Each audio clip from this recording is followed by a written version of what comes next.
Arab രാജ്യങ്ങൾക്ക് മേൽ അയവില്ലാത്ത ആക്രമണ പരമ്പരയാണ് ഇറാൻ അഴിച്ചുവിടുന്നത്.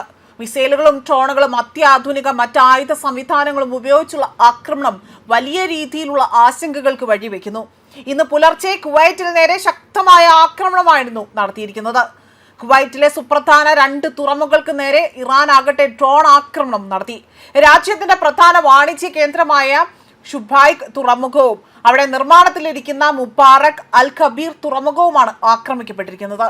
ആക്രമണത്തിൽ തുറമുഖത്തെ അടിസ്ഥാന സൗകര്യങ്ങൾക്ക് കേടുപാടുകൾ സംഭവിച്ചതായി തന്നെ കുവൈറ്റ് പോർട്ട് അതോറിറ്റി അറിയിക്കുകയും ചെയ്തു. എന്നാൽ ആർക്കും ഇതുവരെ അവിടെ പരിക്കേറ്റതായി തന്നെ റിപ്പോർട്ടുകളില്ല എന്നതാണ് മറ്റൊരു ഏറ്റവും വലിയ രീതിയിൽ ആശ്വാസകരമായ ഒരു വാർത്തയായി പുറത്തു വരുന്നത്. വടക്കൻ കുവൈറ്റിലെ മുബാറക് അൽ ഖബീർ തുറമുഖത്തിന് നേരെ ഡ്രോണുകൾക്ക് പുറമെ തന്നെ മിസൈൽ ആക്രമണം ഉണ്ടായതായി തന്നെ പൊതുമരാമത്ത് മന്ത്രാലയമാണ് സ്ഥിരീകരണം നടത്തിയിരിക്കുന്നത്. ഇവിടെ വലിയ തോതിലുള്ള നാശനഷ്ടങ്ങൾ ഉണ്ടായതായിട്ടാണ് പ്രാഥമിക വിവരം. മാർച്ച് 1 വലിയ രീതിയിൽ മറ്റൊരു തുറമുഖത്ത് US ലോജിസ്റ്റിക്കൽ കേന്ദ്രത്തിന് നേരെ നടന്ന ഡ്രോൺ ആക്രമണത്തിൽ 6 അമേരിക്കൻ സൈനികർ കൊല്ലപ്പെടുകയും ചെയ്തിരുന്നു.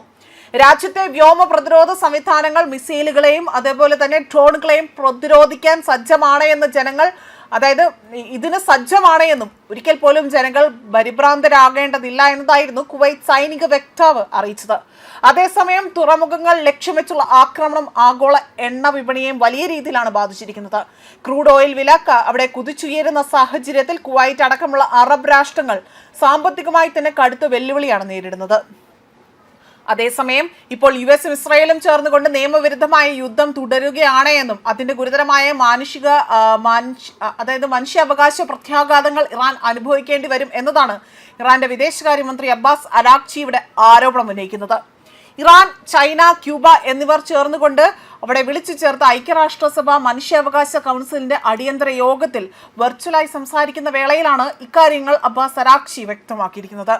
തെക്കൻ ഇറാനിലെ മിഹാബ് നഗരത്തിലെ പെൺകുട്ടികളുടെ ഒരു സ്കൂളായ ഷജാറെ എന്ന സ്കൂളിന് നേരെ അവിടെ നടന്ന ആക്രമണത്തിൽ ഈ യുദ്ധത്തിന്റെ ഏറ്റവും ഭീകരമായ ഉദാഹരണങ്ങളിൽ ഒന്നായി തന്നെയാണ് കണക്കാക്കപ്പെടുന്നത് എന്നാണ് അബ്ബാസ് അരാഗ്ചി പറയുന്നത്. അതുപോലെ തന്നെ 175-ൽ അധികം വിദ്യാർത്ഥികളും അധ്യാപകരും അവിടെ കൊല്ലപ്പെട്ട ഈ സംഭവം യുദ്ധക്കുറ്റവും മനുഷ്യരാശിക്കെതിരായ കുറ്റകൃത്യവുമാണ് എന്നും ആരോപണങ്ങൾ ഉന്നയിക്കുന്നുണ്ട്. കുറ്റക്കാർക്കെതിരെ ഉടൻ കർശന നടപടികൾ സ്വീകരിക്കണമെന്നാണ് ഇവിടെ ആവശ്യപ്പെട്ടിരിക്കുന്നതും.